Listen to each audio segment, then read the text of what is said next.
Mesdames et messieurs, bonjour et bienvenue dans cette nouvelle vidéo. Nous sommes dans une version revisitée de Frontierland puisque nous sommes à PortAventura. Et oui, c'est le vlog de PortAventura que l'on découvre. Ça faisait depuis 2009 que je n'étais pas venu dans ce parc et on a plein de nouveautés qui nous attendent. Beaucoup de films, beaucoup de choses à faire, beaucoup de choses à découvrir. En tout cas, je suis très excité parce que c'est tout nouveau. Et donc, comme vous le voyez, nous sommes à l'hôtel Gold River pour dormir, thématisé sur les cowboys. Voilà, très stylé, avec un accès sur le parc juste à droite. Et donc je vous reviens de moi, nous sommes samedi et il est à peu près 13h30. Et voilà, on va découvrir le parc tranquillou. En tout cas, début de séjour, juste pour vous dire, c'est un petit peu galère la façon dont tu arrives sur le parc, parce que tu dois réserver des créneaux pour prendre le petit déj et prendre le repas du soir, parce qu'on a un demi-pension. Et du coup, un peu galère à faire puisque c'est sur une appli, le wifi marche pas. Petit bémol sur ça, mais sinon accueil très sympa des employés. Voilà, c'est parti. Donc comme vous le voyez, ici c'est la réception et l'hôtel principal où il y a toutes les chambres avec une petite place, des petits décors. Mais j'aime beaucoup cette ambiance, surtout que c'est décoré pour Halloween, parce que je ne vous l'ai pas dit, mais actuellement nous sommes le 1er octobre du coup et c'est Halloween à PortAventura, et du coup on va pouvoir filmer des choses liées à Halloween. Et donc, des petites maisons de l'horreur, la Isla Maldita apparemment, mais je me suis pas trop spoil. À savoir aussi que la dernière fois que j'étais venu dans ce parc, il n'y avait pas encore, enfin je faisais pas encore les coasters et les loopings. Donc, pépite ce parc, pépite. Je sens que c'est pépite. Et donc voilà, pendant qu'on y passe à l'hôtel, juste un petit visio sur la chambre. Voici une chambre standard du coup au Gold River. L'hôtel classique, hein, style cowboy, du coup ça fait un petit peu ancien. Mais c'est ça, avec la salle de bain aussi classique. Si j'allume, et voilà, une petite salle. Et du coup on passe pour retourner au parc, du coup devant l'hôtel Mansion de Lucie, qui est un des hôtels du parc actuellement fermé, qui est l'un des plus luxueux. Et une gare apparemment, gare je sais pas, on va voir où est l'entrée du parc, mais apparemment il y a une petite entrée qui nous mène directement ici, sans aller à l'accueil. Et voilà, nous sommes arrivés par la petite entrée juste là, qui mène aux hôtels, avec Stampida, attraction en bois à double course. Ici, toujours Halloween. Et ce qu'on remarque déjà, c'est qu'il y a plein de petits stands de jeux en fait ici. C'est impressionnant, en mode un peu comme le parc Astérix. C'est vrai qu'il n'y a que Disney qui fait pas vraiment ce genre de choses. Donc là on cherche un endroit pour manger et on va découvrir le parc du coup. Et donc sans transition, nous voici devant le spectacle Cascade d'habitude Cowboy, qui là est en version Halloween. Donc je vais pas vous le filmer, mais je vous ferai un débrief de ce qui se passe. En tout cas c'est très sympa. Je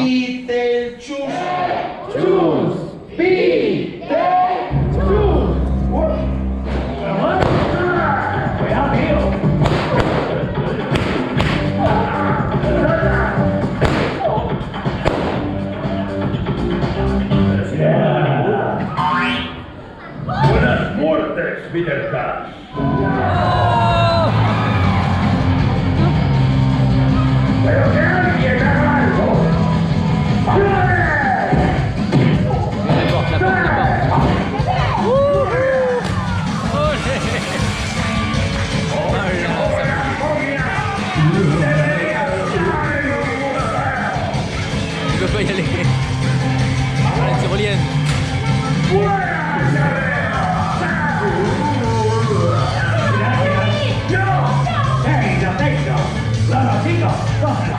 Et voilà pour le petit spectacle du coup stunt show version Halloween avec Beetlejuice du coup. Et bah c'est très sympa, franchement c'est sympa d'avoir un spectacle comme ça sur le thème d'Halloween, avec de l'ambiance, de la musique, de l'humour. Bon après faut comprendre l'espagnol, mais c'est pas mal, franchement un bon petit spectacle. Donc là je ne sais pas du tout où je vais, je connais vraiment quasiment pas le parc parce que je m'en souviens plus du tout. Donc là l'idée c'est juste se balader, voir un petit peu comment c'est. En tout cas les décors d'Halloween, bah, c'est magnifique, vraiment. Et puis j'adore comment ils font leurs décors, surtout cowboy, puisque j'adore ce thème aussi. Dédicace à Alexem. Et voilà. Et là on a un flume apparemment. Donc vu qu'il fait beau et chaud, malgré le 1er octobre, l'Espagne merci, eh bien on va se tenter le petit flume je pense, pour essayer d'être mouillé un petit peu. Voilà voilà.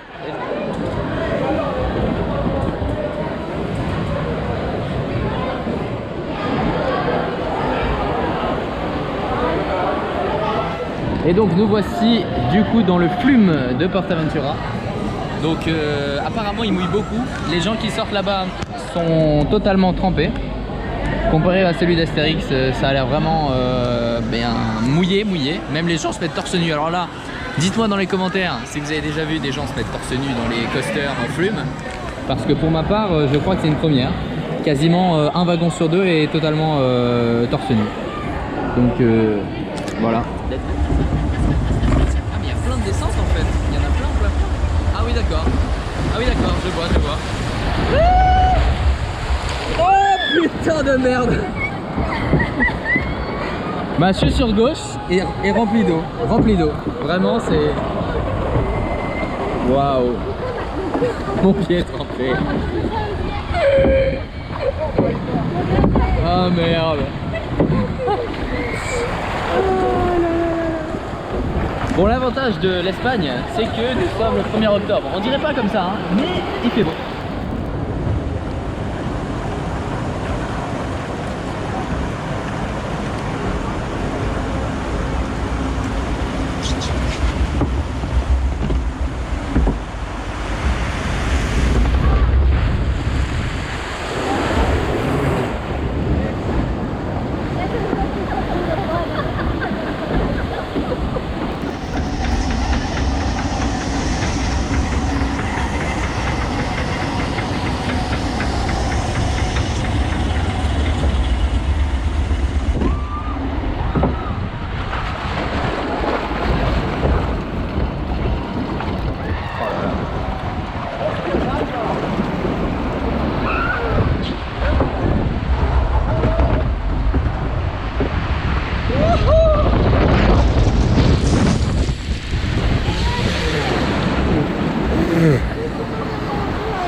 Mamma mia. On va vous essuyer, hein. C'est pas mal. Vraiment, grosse chute, hein. Qualitatif. Bon, on débriefe tout de suite. Magnifique. Bon, et bien voilà pour l'attraction des Flumes de PortAventura, donc très sympa. Par contre, deux choses à dire. La théma, pas ouf, parce que c'est que du métal. Ils auraient pu rajouter 2-3 petits décors. À part ça, 3 chutes. Et la dernière, vraiment bien, qui mouille vraiment beaucoup. Donc franchement, jolie. Et puis elle est bien intégrée dans les autres attractions. Regardez ça. Du coup, franchement, le fait qu'elle soit intégrée, malgré que ce soit du métal, ça fait qu'elle est quand même jolie. Donc vraiment pas mal. Et franchement, on mouille plutôt bien. Moi, j'ai été un poil épargné, donc ça va. Et on va poursuivre peut-être vers d'autres attractions aquatiques, je ne sais pas, en tout cas dans le land, juste là. Petite poursuite dans le land, les autotamponneuses dans le land, du coup, très stylé. Décoré dans le thème, franchement les décors du thème sont vachement bien théma. J'aime beaucoup la théma en fait cowboy. Et là on est servi puisque du coup tout est vraiment à la théma cowboy. Donc même les petits shops, les boutiques, les affiches, c'est très joli. Et du coup juste à côté de celle pour enfants, on a les autotamponneuses pour adultes, toujours dans la théma Halloween. Et là on a les barrels, je sais pas ce que c'est, petite attraction qui tourne. Et donc nous voici dans cette attraction, les barils apparemment de la ville, dans la storyline qui tourne en rond. Je sais pas. Bon, c'est un peu les classiques des parcs d'attractions. Oh putain, ta merde. Tu me... Oh, ah oui, ça bouge beaucoup effectivement. Messieurs, dames. J'aurais pas cru, mais ça bouge de ouf. Oh là là.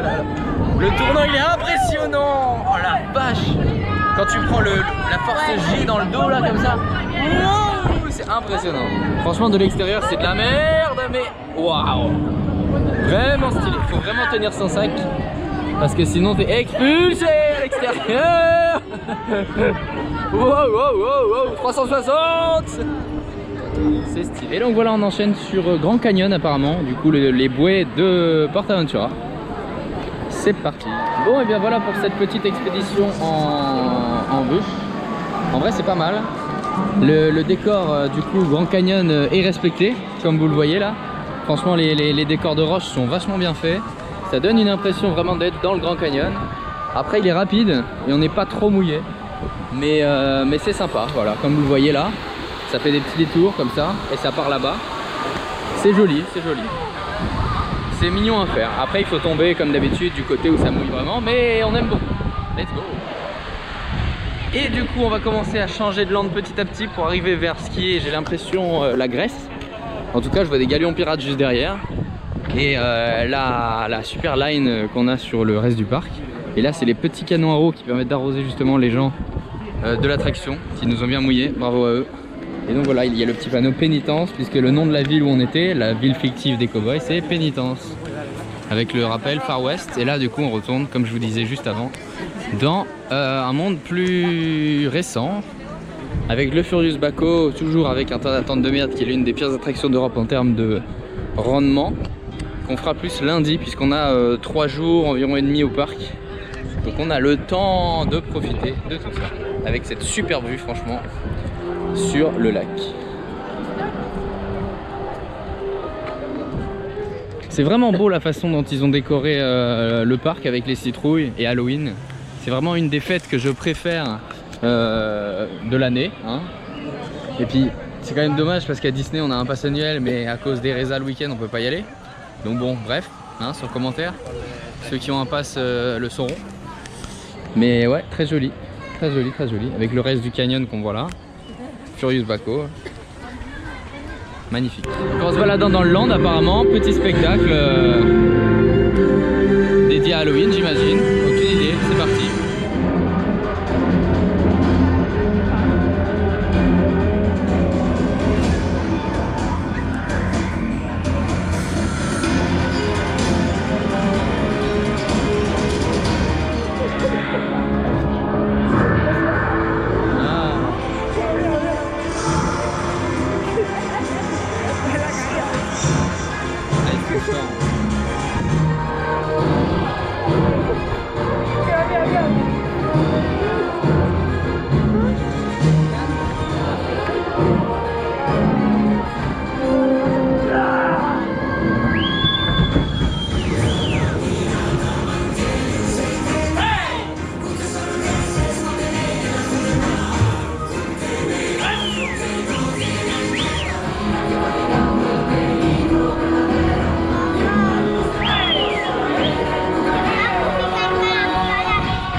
Comme vous avez pu le voir, on a eu la petite animation de, sans le savoir, hein, c'est les caractères qui passent juste derrière nous, qui font du coup le petit show sur le bateau, donc vraiment stylé. Ça ajoute de la vie au land, ça rend ça réaliste et ça permet de te fondre dans le décor, comme on dit. Donc là on est quasiment à l'entrée du parc, on va essayer de choper un plan à l'ancienne pour pouvoir noter plus facilement ce qu'on fait ou pas, comme ça ce sera plus facile. Là je crois que c'est une des zones pour le feu artifice, mais on reverra ça ce soir. Donc voilà, on s'est promené en Grèce juste là-bas et on continue du côté polynésien. Et comme vous le voyez, ici il y a plus de facilité qu'à Adventureland pour mettre des plantes exotiques. Ce qui rend franchement la végétation qu'on a ici vraiment très stylée. Et donc je sais pas du tout ce qu'on a comme attraction, mais on va voir ça. Après voilà, les plantes vraiment magnifiques. Et cette vue, mais quelle vue, je sais pas si vous arrivez à le voir sur la caméra. Mais cette vue sur les attractions au loin, c'est magnifique. Donc on poursuit dans ce land polynésien, Bora Bora, les restos apparemment, avec de la bouffe de là-bas, logique, des tresses, des partenariats de marque aussi, c'est sympa ça, super dry. Et il doit y avoir d'autres choses, on continue. Et du coup on poursuit dans le land polynésien et comme vous le voyez, c'est une des maisons hantées. Donc là c'est celle de Rec. C'est vraiment stylé. Et voilà, Rec, l'entrée justement. Donc là vous avez toutes les maisons. Je sais pas si je vous les filmerai parce que je pense pas qu'on peut les filmer vraiment, quoique. Mais vraiment c'est ce qui manque à Disney quoi, une vraie expérience Halloween. Alors que c'est un parc américain, ils nous font 2 spectacles, 2 petits trucs, bon c'est un peu dommage, c'est vraiment ce qui nous manque. Donc juste là on vient de changer de land. Direction il me semble le land chinois. À voir les panneaux. Avec le fameux Dragon Khan. Le dragon rouge du coup du parc PortAventura. Et on va découvrir. Et voilà l'entrée. Et donc voilà une des plus belles vues du parc. Enchevêtré, le Dragon Khan et le Shambhala. Qui est haut de je sais plus 6 mètres je crois de plus que Europa Park. C'est magnifique. C'est une des plus belles lines qu'on ait d'un parc d'attractions je trouve. Vraiment impressionnant.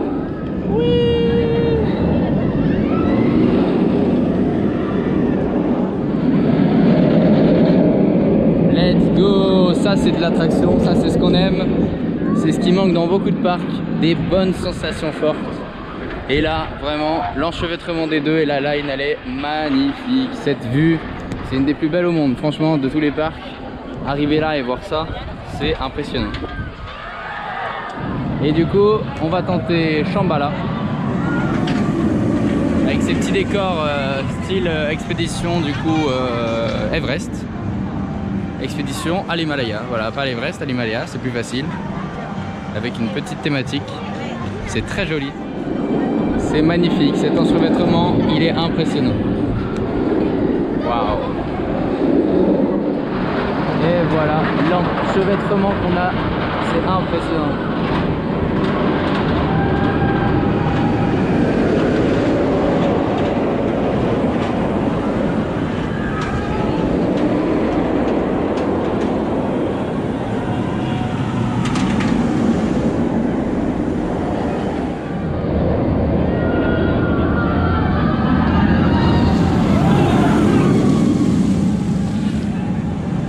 Et donc nous sommes partis pour Shambhala. 1h20 d'attente quand même, hein, parce qu'on est samedi.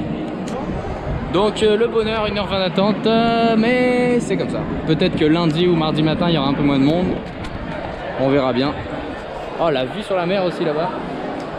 Impressionnant. Et voilà. Shambhala.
Incroyable.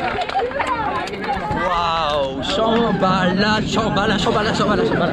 C'est impressionnant. Waouh. C'est clairement mieux que Silver Star, vraiment. Waouh, c'est impressionnant. Je sais pas comment vous décrire. Il est fluide, il est agréable, il y a des airtime de malade. Le passage dans l'eau, c'est magnifique. J'en perds presque mes lentilles. C'est impressionnant, vraiment magnifique. Waouh. Et donc voilà, Shambhala, magnifique. Je sais pas comment vous décrire, mais c'est vraiment impressionnant. En plus ils vendent les vidéos, bon 14,90 la vidéo, je sais pas vraiment si c'est rentable, mais c'est vraiment stylé. Bon et bien nous quittons cette petite zone, le Dragon Khan on le fera demain. Et on va aller du côté de l'hôtel manger puisqu'on a la demi-pension. Et ensuite on reviendra dans le parc pour voir apparemment le feu artifice Halloween et la parade apparemment. Donc c'est les news, ça ferme à 22 aujourd'hui.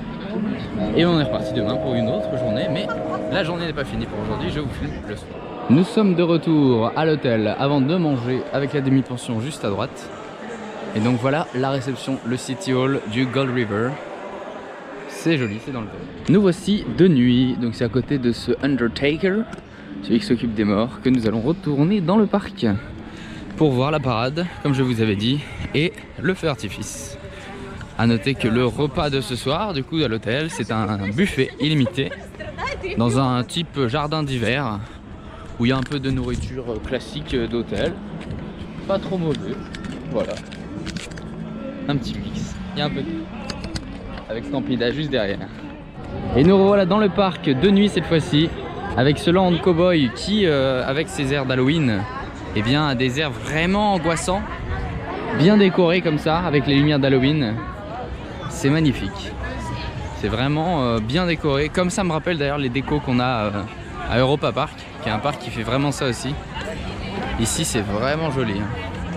De jour comme de nuit, l'ambiance est là quoi. C'est stylé. Et là on reprend le pont qu'on avait pris tout à l'heure, à côté des Flumes, justement, toujours avec Shambhala au fond. Avec cette ambiance un peu angoissante. Et demain soir, et demain d'ailleurs dimanche, on va consacrer la journée un petit peu au passage hanté, comme je vous disais. Notamment grâce au pass premium que normalement on va prendre pour éviter de faire la queue, parce que Shambhala 1h20 c'était génial mais c'était un petit peu long. Et voilà la zone où il y aura le feu artifice et la parade apparemment. Déjà beaucoup de monde, on va essayer de se trouver une mini place.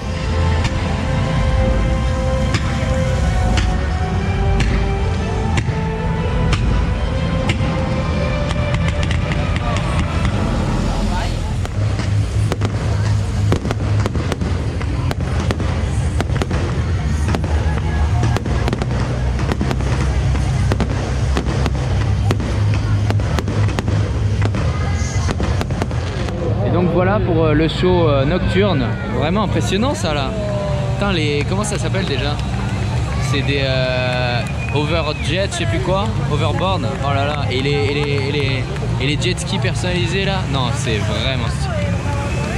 Faire ça de nuit comme ça c'est impressionnant. Parce que ça de nuit, j'avais jamais vu ça. On dirait des ovnis dans la nuit là, c'est incroyable. Et donc voilà pour la première journée, on se retrouve demain pour la suite des aventures avec le Pass Premium Gold qui nous permettra de faire beaucoup plus d'attractions. Et du coup rendez-vous demain.